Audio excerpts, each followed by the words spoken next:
Greetings and welcome to the Halloween edition of the Sliders Review. And I'm here today to talk to you about Pretty Little Liars Season 2, Episode 13, The First Secret. So this was written by Marlene King, the person who created the show, and she wrote in a very, very, very good episode in my opinion. This is back in the day when Pretty Little Liars was still good until they started screwing things up, like around like season 4 or 5, maybe 5 for the most part. Season 4 was pretty good and interesting, but that's when things started getting a little bit more crazier and stuff, and they started going further away from the books. But this episode, it is essentially a flashback episode from Halloween, about a year, the year that Allie went missing, or a year prior. And it's interesting because we actually get to see Allie front and center in the entire episode instead of that of flashbacks. And, she's just as nasty in this episode as she was in the past. And that's how Allie should always be written.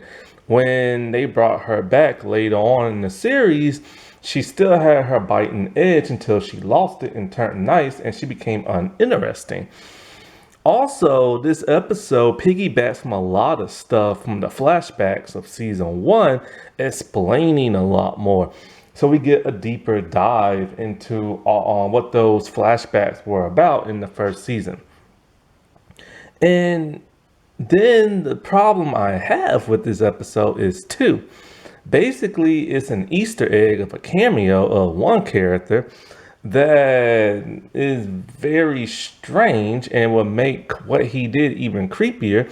So they kind of like, crap, we screwed up. So in season 4, they just made him even creepier. But then when you think about it, that could have been a way that they could have made him less creepy, if they just would have established that, oh, he had no idea, you know what I'm saying? Because he literally didn't. And I'll explain why later on. But then they went the crazy route in season 4 and just made him all around like creepy pedo and stuff.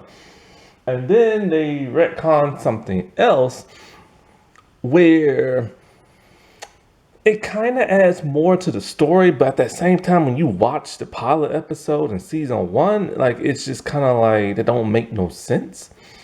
But other than that, like it's just a really good episode. And but it's just them 2 things. I don't know why she added those in there. For one, she added in there because it's just her golden boy and eye candy for like the viewers. And she added him in this episode, which he had no business being in this episode. And, that really bugs me. Another thing that bugs me is kind of like, there are some things in this episode that never really get addressed afterwards. And it's kind of like leaving you wondering, well, who the heck was that? Or where was this going? And you just have to use your imagination, but it doesn't work because we see those 2 characters in the same scene. So it's kind of like, who the heck was it and stuff. But one thing that's cool, what also cool and pissing me off at the same time is that, when this show came out, people went straight to Wikipedia who never read the books. And so they knew about the whole twin thing and Courtney thing. And this episode sets that up hugely. And I mean hugely. So when I watched this for the first time, a long time ago, I was kind of like, oh my God, they're going to reveal Courtney. Like, I just know they are. And then they completely dropped that ball in the later on in the series when they just like erased her from like, canon. And then they did do the twin thing, just not in a good way. And the A reveal was just kind of odd. And it was just like, you had a perfect setup, but I get it. People read the books. And so they knew what to expect. But that's what you're supposed to give the fans, what they expect. And so when she started doing her own stuff and writing her own crap, she messed her own show up. And it was a reason why it got canceled and stuff. Because fans just like, we're done. And stuff.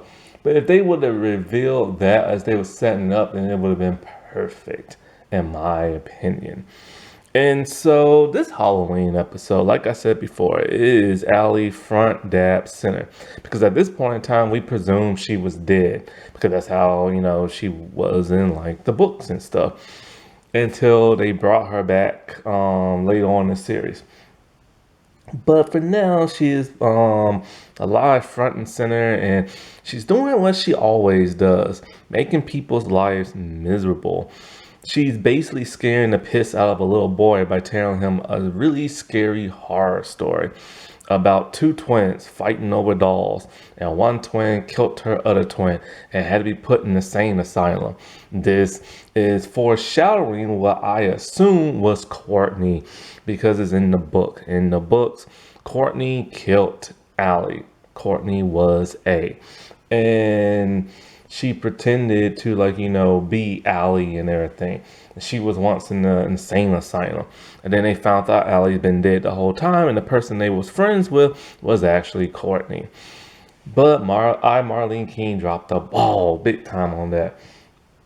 What's really interesting is that when you go and see, there's Easter eggs all in this. Because see, Marley King loves to be mysterious, and she loves to be like, ooh, what does this mean? But then she never explains it in the long run. See, when you go to Allie's room, the same dolls that the twins were playing with in that imaginary story are in Allie's room, making people assume it's Courtney and Allie. Not only that, but the actress who plays Allie literally said, when there are scenes in her room, pay close attention to the pictures in her room, and you will see a picture of Jason younger hanging out with two blonde girls, indicating that Allie had a twin sister. But this, well, like I said, was retconned and everything. Marley King likes to play tricks on people's heads, and because we found out who really was the twin, and what all happened and all that craziness and stuff. And I truly believe they were going in that route. I really do. But then, of course, fans online were kind of like, oh, it's Courtney, Courtney's coming, Courtney's coming. And so then she's kind of like, well, crap. There's no mystery to the show no more, because you know what's going to happen. So I believe that's when she changed it. I truly believe that. And so, it's just Allie being her buttheaded self throughout the entire episode. Her and her brother, they clash a little bit. She's learning a little bit of his secrets and stuff. We get some things with Jason talking about videotaping, making a movie. It's the ATV Club or the AV Club or whatever, where they film a bunch of underage girls and crap because they're perverted and stuff. We see Melissa's fiance at that time, forget his name, Ian, and everything, and we see Allie and him making a video, him recording her. This is a nod to season 1 and everything, because he's pervy and everything like that. And, we get to see Allie getting mysterious messages from somebody. And we see her doing what she does best, going to her room, open up the vent, taking out a box. There's stuff in the box. There's a doll. She opens the doll and puts the note in there. She loves to hide secrets, and she loves to hide secrets within secrets and stuff. She's a very mysterious girl who wants to know everybody's business and then blackmails them for it. She's a very nasty little girl. And so she was getting stalked by A way before the girls were and stuff. So it was kind of interesting. So this is why it's called the first secret. And A was already doing the A thing. But the question is, which A is it? A lot of fans still do not know. Is it the first A or the second A? Or is it the third A? Till this day, we have no idea, because Marlene King does not want to explain nothing. But anyway, so we see her hanging around the other girls. And at first it seems like they was going to make Allie seem like a nice character. In the beginning, she's a little bit more friendlier until you get towards the middle in the end. So at some point, we see her at the Halloween store because she's friends with Noel Khan, and he scared her and she loved it and everything. And then she meets Jenna for the first time. Jenna has moved into town. This is before Jenna was blind. And Jenna wants to go as Lady Gaga, but Allie's all like, oh, I was thinking about going as her. Maybe you should go as somebody else. And they bond and everything. It seems like everything's gonna be cool with them, right? But anyways, with the girls, it's cool seeing the girls pre-season 1. They were so much more friendlier and stuff. Arya had the streaks in her hair. Spencer was like a super nerd with glasses. Hannah was a little bit more heavier set. And what's her name? Emily was still closeted and everything and super shy. And Allie's just like observing all of this and stuff. And we get even a scene with Arya at her father's university, and she runs past Ezra Fitz. This is what first pissed me off, indicating that those two met very briefly for a split second. Now, in that split second, I get it. You might not recognize that person later on, a year later. That makes sense. That would have gave him his alibi as to why he hooked up with her in a bar when she pretended to be an adult. Because he saw her at the college thinking, oh, she must be a student there. So that would have made sense and everything. But like I said, she lied about her age. But then when we get into season 4, it turns out that it was actually Allie that lied about her age, and he thought that she was older. So he had a brief thing with her, but then he wanted to write a book. So he decided to stalk Allie and all of Allie's friends, and he knew who Arya was even before they bumped into each other at the college, and he knew who she was at the bar. So season 4 just threw everything out of like whack and made him look grosser than what it was. Marlene King could have wrote him out of that by saying, oh, he saw Arya, she's an adult, supposedly at a college, and that's what he thought. But no, Marlene King wanted to go the isn't this more interesting route. Well, anyway, she meets her dad's lover, but she doesn't know they're coochie cooing around and everything. And then we get the flashback scene. They just recycled it from season 1 of her seeing her dad in the car with the girl making out.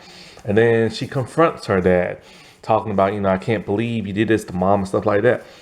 Perfect piggybacking off of season 1. That was just perfectly done and everything. And then we get the whole Spencer thing, where Spencer's kind of like super nerdy. She wants to be president of school, but she realizes she doesn't have the votes when Allie tells her that. So Allie's all like, I can handle this for you. Next thing you know, Spencer wins. And of course, Spencer wants to know what did Allie do? But Allie won't say until Allie at the party decides to give her the ballots that she stole and told her to burn them.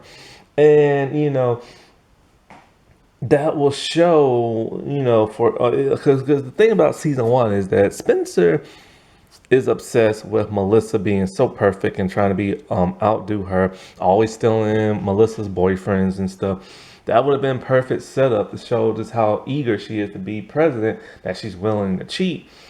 But then in season 4, they retconned everything and said, oh, Spencer's a drug addict. And this whole time in season 1 and before that, she was on drugs and blah, blah, blah. And I'm just kind of like, yeah, that gave depth to her character and how she overcame it. But it also screws up what we saw in season 1 and everything. And you can't look at Spencer the same way no more, knowing that she was on drugs the entire time now in season 1. And so with Emily, it's just her boyfriend talking about they did it and stuff. And she didn't, but she wants everybody to think that because she's closeted lesbian. And so this is why people won't suspect her. We see her talking to Toby and everything, befriending him. So it sets up why she wanted to be friends with him in season 1. But the thing is, in season 1 she was scared of him like everybody else, but then she decided to befriend him because she saw how bad he was getting treated, that he was an outcast like her. But now it shows that these two talked and knew each other beforehand and stuff. And so that kind of messes things up. Like, why are you going to mess up what you set up? And then, we see him talking about Jenna and how his sisters, stepsisters moving in, and how she always gets her way, indicating she's a bad person. We know she's a bad person from later seasons, but we also know she's bad because of the whole Jenna blind thing. But then when they set Jenna up in this episode, she seems pretty nice. And then you feel sorry for her when the whole Allie thing happens. So that doesn't kind of work. But then it shows that when they were at the Halloween party that Emily was into that of Jenna. And that's kind of weird because she's never had no type of feelings for Jenna. And that also what pissed Allie off a little bit more. And then we get to Hannah. Hannah is probably the biggest retcon of them all that pisses me off. Basically, what Hannah is that, her mom had just left the dad because he cheated for another woman. Her mom struggling to find a job, struggling for money. And then Hannah's at home watching a movie, and in comes her mom with the cop, Officer Walton. And this threw everything, pissed me off, just threw everything out of whack. Retcon so much. And the reason for that is that we see him a lot in this episode. He brings Ashley home. She acts like she doesn't like him. Then later on the next day, he knocks on the door and talks to her, but she kind of doesn't want to be there with him. Then he's at the Halloween party and everything. And he's talking to Jenna and stuff. And the girls asked Hannah, like, who is that cop person that what's her name's talking to? And she's all like, just some creep my mom knows. This pisses me off because when you watch the pilot episode and he knocks on the door about what Hannah did at the mall stealing, Hannah seemed very shocked, like she act like she didn't know him. Ashley act like she didn't know him and everything, There was no indication that she knew him because she didn't in season 1. And then so when Hannah saw what her mom did, like slept with him just to get her off, the hook, she was very shocked to see her mom do that, but she shouldn't because she knew who he was in the beginning. So this retcons a lot. So I don't understand why Marlene King will write that, but she does. It does kind of give a little bit more depth into the Ashley Walton situation, but we didn't need it because those two literally didn't know who they were in season 1. And so in the rest of this episode, we see Allie just be her vicious, cruel, mean self. She is trying to blackmail Arya a little bit about the whole dad thing, the whole Spencer cheating thing. When she sees Emily liking Jenna, she's kind of getting a little pissy about that. But like I said before, she was getting messages all throughout this episode from a creepy person, and they were even being spied on by somebody. Then at the party, she gets pissed at Jenna because Jenna shows up as Lady Gaga. And now it begs the question, is this why she blinded Jenna? Was she so enraged that Jenna tried to out-top her and talking about, I just thought I would look better in it and stuff like that or whatever. Oh, something like that. And I'm starting to think, is that why she blinded that girl? Just because she showed up? And it's kind of like the whole Queen Bee situation. You're hot, but then here comes somebody hotter and you don't like that. Now, one interesting thing about both these actresses is that the actress who plays Jenna was born in Australia, but she has ancestry to that of South Africa. And the actress who plays Allie is from South Africa. So you got two South Africans in here. That's kind of neat. And then did she also get even jealous when she saw Emily like her? Well, anyways, at some point in time, the girls get a text saying Allie needs help. So they go to this abandoned house that they were all scared to go to. They're there and they get locked into a room, and then they see Allie fighting with somebody. The person has a big knife, locks them in the room, and then they bust out through the window. They go back through the house with a stick in their hand. Well, Emily has a stick in her hand ready to kill whoever is trying to kill Allie. They find Allie just sitting in a chair being all like, I fooled you and everything. Like I was just pretending. It was like Noel Khan in the costume. I thought right here and there that was Courtney. Her demeanor was different and it was just weird. But then when they all go back to the party, because they're all pissed off at Allie at this point, because Allie said she did it knowing like, I know y'all have my back if anything was to happen to me. So next thing you know, when they're at the party, Khan's all like, no, Noel's all like, that wasn't me. I couldn't get my brother's car and everything. So who in the world did that to the Allie? It was the person who's been stalking her. See, there was a person stalking her with binoculars all throughout the party. And that person's wearing the costume, the cherub costume, and they take it off, but we don't see their identity. Now here's what's crazy. Lucas and Mona are in this episode in their preseason 1 days when they were like really nerdy and getting picked on badly by Allie. Allie makes fun of Lucas for being born with both male and female parts. She just doesn't want nothing to do with like Mona. And then at some point when Jenna and Mona talk, they're all like, ooh, I like your costume. You look better than Allie. And she's all like, do I know you? She's like, no, but you will, and everything. And all this other crap. This is when Mona started to get into her A situation. See, Mona is the first A. And Mona hates Allie. Problem is, we see Mona in her cat outfit in the party while Allie is outside. And when Allie's outside, somebody is spying on her with binoculars. And then we see Lucas bump into Allie with a costume on, call her the B word, and then takes his costume mask off. Now, when it comes to that of Mona, was that her who attacked Allie? We don't know. It could be not. Because there is a mask costume similar in Mona's lair when Mona reveals who she is. But Marlene King has not specified yet. It could be the first A, the second, or the third. Then on the way back home, when they're walking and everything, Allie gets a text from A. And it even has the word A on there. And this is stupid.